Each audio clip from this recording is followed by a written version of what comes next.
বৰ্তমানত বড়ো ৰাভা মিচিং সোণোৱাল কছাৰী তেওঁলোকৰ কোনো অসুবিধা হ'ব নালাগে কিন্তু আমি পৰীক্ষা কৰি দেখিছোঁ যে কৰবাত নহয় কৰবাত সুবিধা অসুবিধা থাকিবই বিষয়টোলৈ অসম চৰকাৰে যিখন মন্ত্ৰীসভাৰ গোট গঠন কৰি দিছিলে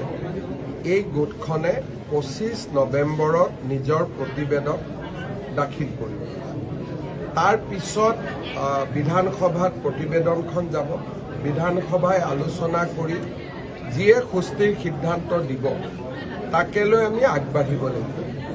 কংগ্ৰেছৰ দলত কংগ্ৰেছৰ দিনত বিধানসভাত এটা প্ৰস্তাৱ আছিল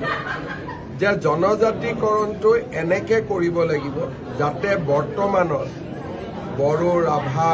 মিচিং সোণোৱাল কছাৰী তেওঁলোকৰ কোনো অসুবিধা হ'ব নালাগে কিন্তু আমি পৰীক্ষা কৰি দেখিছোঁ যে কৰবাত নহয় কৰবাত সুবিধা অসুবিধা থাকিবই সেইবাবে বিধানসভাৰ প্ৰস্তাৱটো হয়তো